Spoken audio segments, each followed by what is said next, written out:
Welcome to this video. How we doing? How about a quick energy update and a little flow. I'll start with the flow, then I'll go into an energy update, or vice versa. I don't know, I'm undecided. That's the energy update. Let's start there.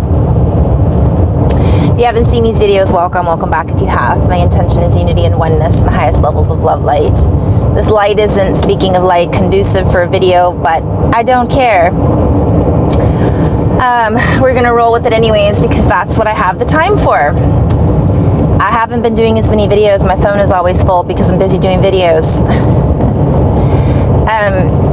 So the energies have been whack, wiggity whack. Sorry, now I have crisscross in my head. Crisscross will make you jump. Okay. So there's a lot going on. The energies have been off the charts, and literally, somebody sent me a link that showed I don't know if it was the Schumann resonance or the incoming solar activity, something was off the charts, and I'm like, yep, that's about right. That's what it feels like. So what can happen during these times? What am I noticing in my reality? What am I noticing in other beautiful star seeds and light workers' realities? People are getting spun out. I've had to really hone in on my basics, keep it simple stuff. And it's been challenging even then not to get spun out. What do I mean by spun out? Lost in the rhythms, lost in the waves, lost in the frequencies, lost in the noise. Not that that's the same thing, but it can be. Sometimes when we're going through these high frequencies, we have bouts of depression, we have bouts of anxiety, we have feelings that are coming up, that are stirred up within us, that are being shown to us. They're being shown to us through representations of our reality, through representatives of our reality, people who represent to us certain things, emotions, frequencies, thoughts, bands of consciousness, bandwidths that are essentially showing us or providing for us the ability to see what is not in sync. And it's not even just what's not in sync, it's the ability to see how to bring ourselves into a better sync, syncing up with more of that which we are, and letting go and moving through and working out more of that which we are not.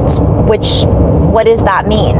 Well, essentially for me it means working through fear-based programs, working through old relationship imbalances with our bodies and with our relationships, seeing what triggers are still showing up in our reality, noticing certain people in our lives that perhaps are offering us the opportunity or gift to be more aware and conscientious of how we interact with one another. I've been seeing a lot more inflammatory skin rashes on clients that I've been working with. A lot of anxiety, you guys, and there's different layers and different levels of these events or happenings. A week ago or 2 weeks ago, when we started having those solar flares really pop off, I worked with maybe 4 or 5 people who had vertigo. And I also had friends who worked with others that were experiencing vertigo. Several people I know went to the hospital. And they were in a place of great anxiety and fear over it. You guys, I've been there. I know it's not fun. Our bodies are making adjustments, is what I like to call it. We're making the adjustments that we need in order to bring ourselves into a more harmonious representation of who we are. And that's kind of a play on words. I guess I'll do a play on words on the next video. But essentially what happens is we have to notice when these things are going on, because it's easy to get pulled into the spin of whatever it might be. When I say that, I'm talking about, we could go many different directions here. For me, I get pulled into the spin of what does this feel like? I get pulled into the ahas which is a really fun place to be. But again, I think I've mentioned this before, I am not able to go in and maybe teach somebody meditation and a yoga routine that might help them with embodiment in light language. Well, for some I could. Maybe if some of you watching this video would be like, yeah, do that. But when I'm working with those who are just beginning to understand there's more than meets the eye, there's levels and layers of where you have to meet people where they're at as a teacher, right? As a friend, as a family member. So as I'm teaching people techniques, I may not be able to go right into synchronicity. What is synchronicity? What does it look like? Are you getting synchronicity? If you aren't, why aren't you? Where can you look for it? What does it feel like? What is intuition? So it really is a lot of times going back to the basics. And many of us are finding we're doing that with friends and family, because if we just jump into the future of what all of that looks like, once you start to decode it from one perspective, it can be overwhelming. And so a lot of these energies are very overwhelming for a lot of people. Myself, I feel the spin I'll talk about. I get like wrapped up in the synchronicities. I get wrapped up in what's real and what isn't real. And that can be challenging, because what is real? What isn't real? If everything's talking to us, it's difficult at times to rein that in and go, oh, okay, that was from my dream. Yet at the same time, pulling out the pieces of my dream that can be really significant and helpful for my waking reality in this version of the reality that I have woken up into.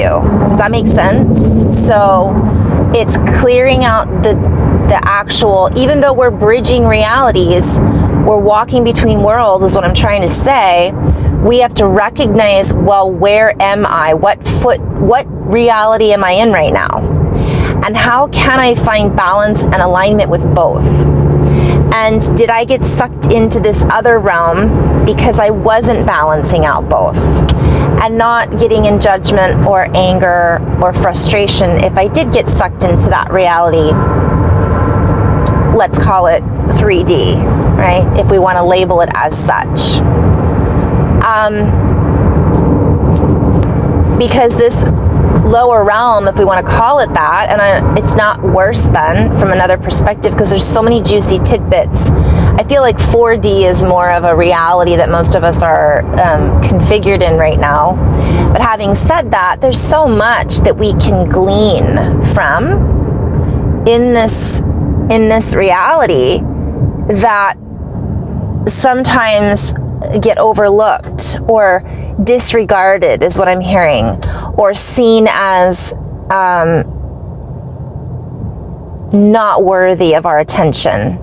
I've already been there, done that. I'm not going to pay attention to that this time. I'm going to ignore it and it's going to go away. And maybe that's true. Maybe we get to that point where we're like, you know what? I don't need to get pulled into that cycle again. Doesn't mean that the cycle isn't there saying, hey, let's play. Come play with me in this cycle.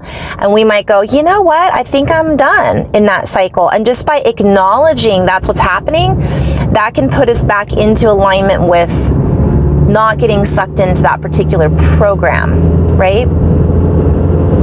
Okay. So when I say program, I hear programmation. And I hear a set frequency signature that matches us to the program that best suits our compatibility. And the compatibility to me has been kind of a word that I've been playing with a lot. Because for me, it's a frequency that I am either combative with or coming into, pairing with, comparability. I called it units of comparability a week or so back, and I've been playing with that still, because we get these units of information that we then compare. Okay, this is past, this is present. How do I feel then? How do I feel now? But if we're not paying attention to that, we aren't comparing and contrasting. So another way of looking at this is, I've had a lot of clients that I've worked with in the last week that are like, I'm not making any progress. Not a lot. I've had a couple. And I'll use the physical for an example. I worked with someone recently who I was doing a physical routine with, but we were also talking, which I always include in my work, the spiritual and the mental and the emotional, because it's all connected, right? So we were talking about everything we're bringing into the physical body, and they said, I'm just not seeing any changes. And I know they've lost 10 pounds. We've talked about them losing 10 pounds. They look thinner, they move better, their mental state is better, but this old program, right, that they've been tuning into for so long that says, I'm not worthy, I need to be at 20 pounds, I need to look like this particular idea or concept. I'm comparing myself to what I want to pair myself with, yet in reality, that's not a comparability. Is that unit? Is it unification? Is that unit? Is that something that I hear UNET. Are we being netted into this particular program, right? I mean, I could play with this. So I invited her, and it was challenging because I could see that's where she was at. And I come back to what I was saying earlier. Sometimes we have to meet people where we're at. I have a tendency when I work with someone, even though I'm nice, to be blunt at this stage of my awareness, because why not? But also to try to recognize intuitively when someone's feeling vulnerable. This was not a moment of vulnerability. This was a moment of victimhood. I'm not worthy. This was a moment, and it could be a moment of vulnerability too, but this was a moment for me to step up and say, I'm going to call you out on your bullshit. And I'm saying, let's look at this. Where can we call ourselves out on our bullshit? I'm going to call you out on this right now. Didn't you tell me last week you lost 10 pounds? Well, yeah, but okay, let's stop there. So by you saying that you haven't made any forward momentum, you're lying. You're not being honest with yourself, and you're not being honest with me. And you're essentially patternizing your body, and you're setting yourself up for this unit of comparison. This is not how I said this. I said the first part. I didn't say unit of comparison, of course. But you're comparing yourself to something that isn't real. You're saying, I have not made it when I have. So let's take a step back and let's really look at where you are now, and let's compare who you are now to who you were when you began this program.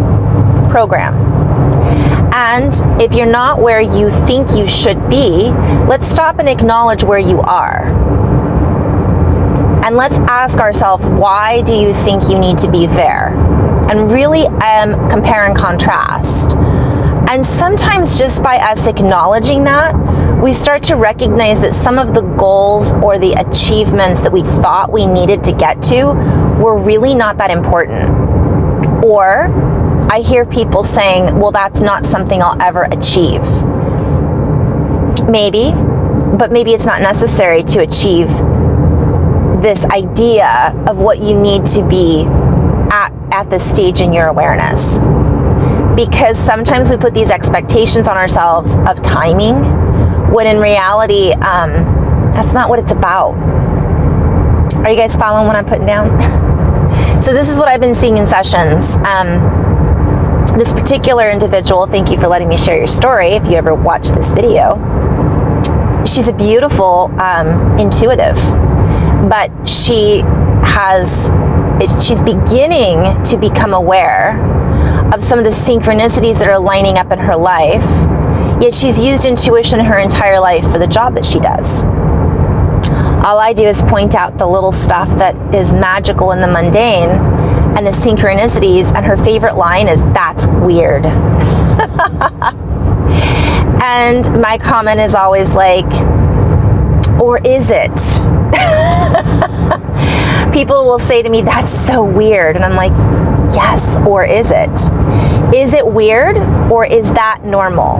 That we've been taught or programmed to think it's weird all of our lives. Isn't it weird that I've never noticed that before? Might be the question that I want to ask myself. So this is what I'm seeing for me in my reality bubble, showing up again and again. All right, I'm going to go into, I'll probably split this into 2 videos. So the other thing I've been seeing is a lot of autoimmune. So let's go back to the physical for a moment.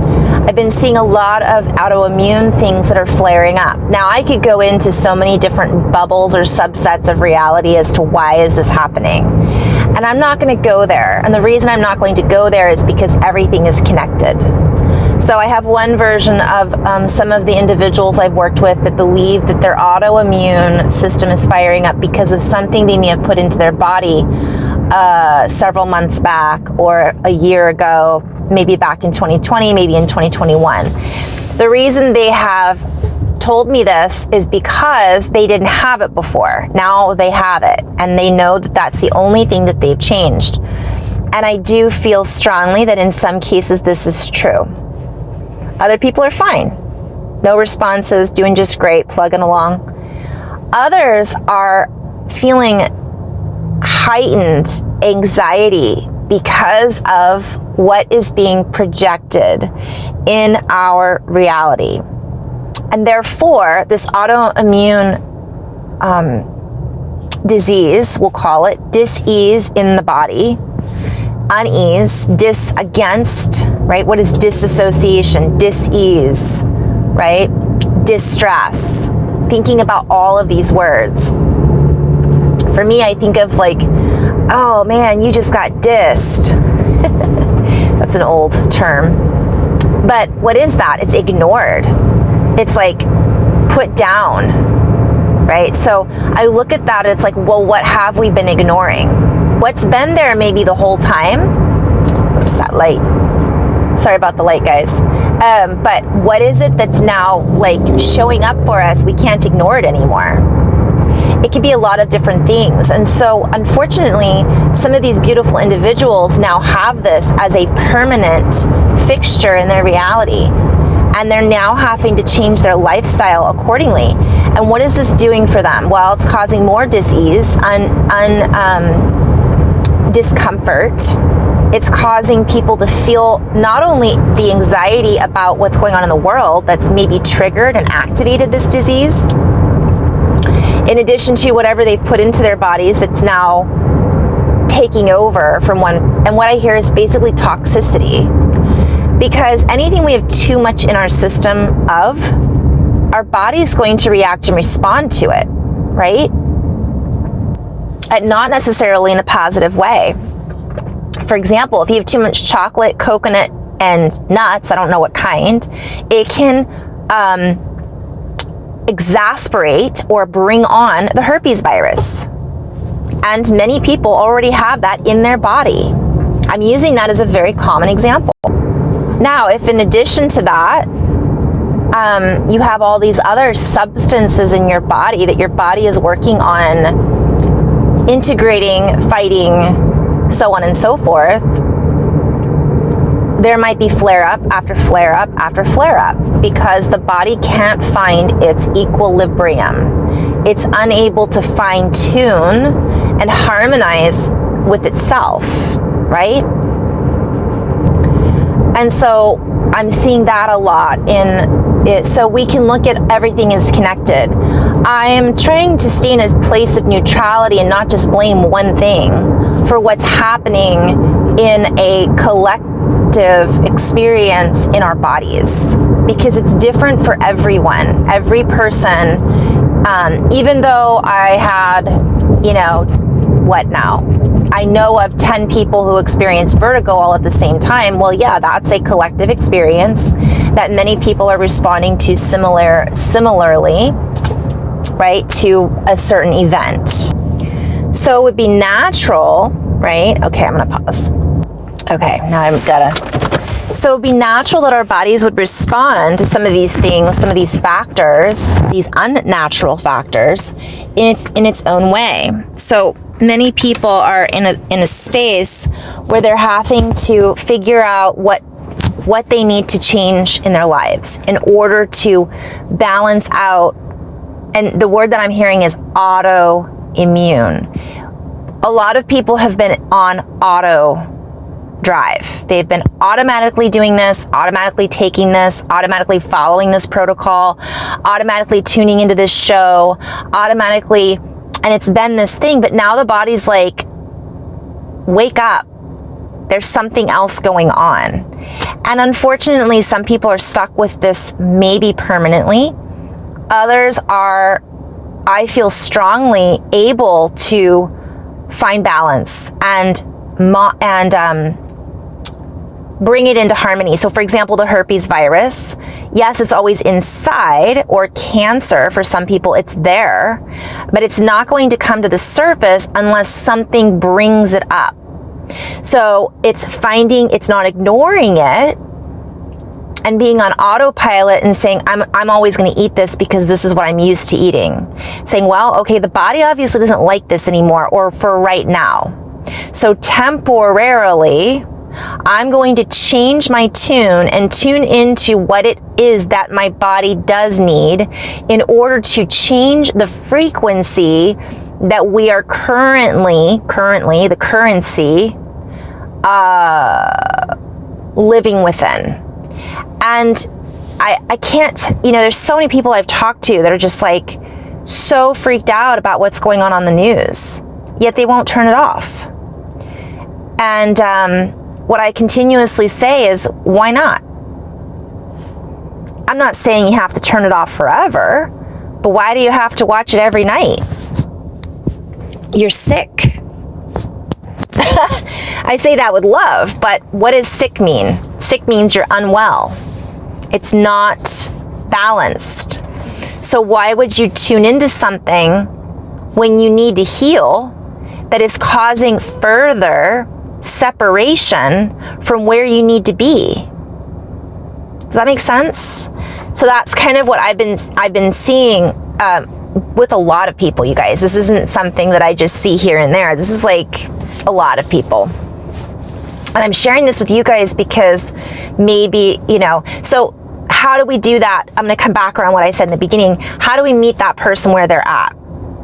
Well, for me, if I have someone coming to me for a healing session and asking for healing, which, by the way, I'm not doing the work. I'm just tuning into their body and working with them in healing themselves from one perspective. But let's say someone says, what should I do? Or why is this happening? And I intuitively see or hear or feel what's going on, yet they refuse to change their program, and I offer them a new program to follow, a new subscription, a new prescription. I mean, I could go into so many different words. A script to follow that is just a temporary helpful solution, and that person refuses to follow it. Well, what is the definition of crazy? Continuing to do the same thing over and over again and getting the same results, but not understanding why you're getting the same results. That's one example, right, of what I see as crazy. So that's one of the synchronicities that I've been having, or one of the things I've been noticing. And you guys, at that point, what do we do? Because I know there's people that are like, well, yeah, so what happens if that's my mom? And I can't get my mom sick, she won't stop. Well, all I have to say on that note is that's difficult, and I honor the journey and the frustration, or how you feel about that. I wouldn't say I honor the frustration, but maybe we can honor the fact that we feel frustrated about that. And it's difficult for us to watch that. It's painful. But when we just observe it and try not to get as emotionally attached that we then bring our own charge down, we bring ourselves into a space of despair or frustration. It's important to keep our own energies, stabilized in this, because That's what this is all about. And this might be a temporary situation for our loved one that they may be needed to experience. I know that's difficult for some people to hear, but this is what I've been shown personally. And it doesn't mean that that's going to be what they continue to experience. I've watched my family go through many different cycles and changes and thought to myself, whew, thank goodness that's done and over with from one perspective, right?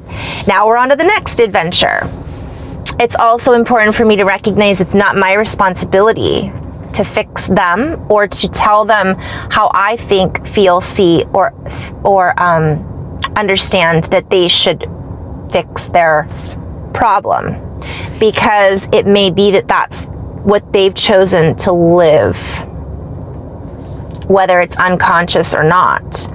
And that's one of the biggest challenges, I'm going to end on this note, that people are having right now, also that I'm seeing, is looking around and not understanding how could this person choose this? It's obviously not good for them. It's obviously not good for us. Obvious to whom? Obviously not to them. Obviously. And so again, it comes back to us finding our own inner harmony and balance, because when we're feeling that and we're projecting that view, we're not in harmony. We're not in a space of neutrality. We're in a place of projecting our own thoughts and beliefs on a subject matter, on a subset of reality that we may not be able to control. So if we're trying to control a narrative that is truly not within our personal control, this then creates,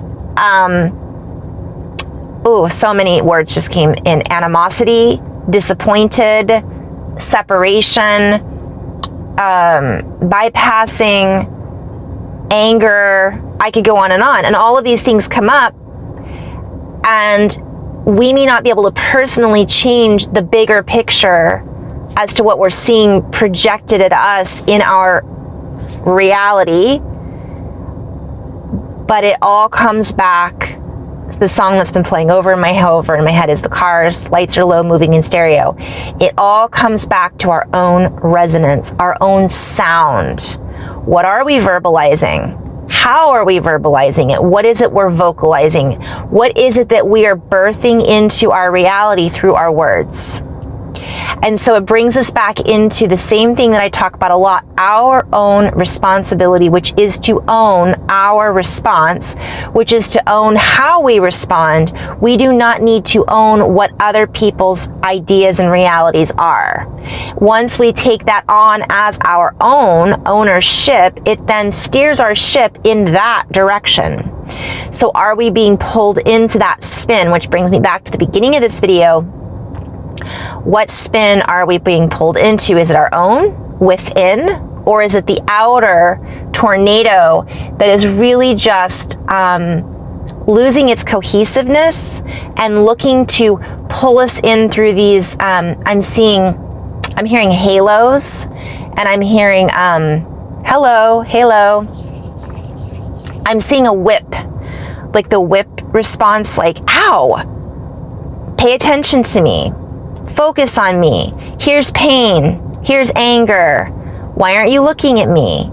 It needs that focus and attention. Not that I'm saying it needs to be ignored, but does it really need as much focus and attention as many people are giving it?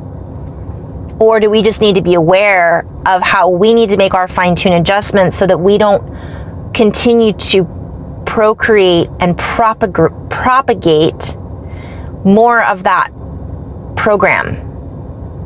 So it's not an ignorance necessarily, but it also is, it's finding that balance. And again, it's all coming back to keep it simple, starseeds.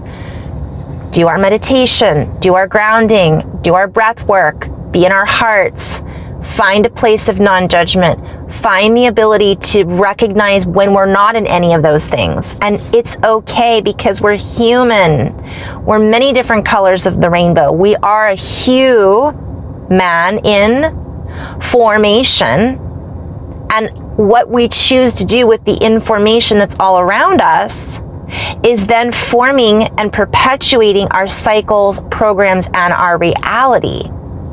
So it's finding what it is that's within the program, within the programmation, and just feeling it, recognizing it, fine-tuning it. Know thyself. Oh my goodness, we could go to so many different layers. So hopefully that helped somebody out there watching this video who's tuning in. I will say it's been a really challenging week again. And in this really challenging week, I feel strongly that many people are meeting those challenges head on and doing the best they can to integrate and to move through these. It's not always going to be graceful, guys. It's not always going to feel graceful or easy.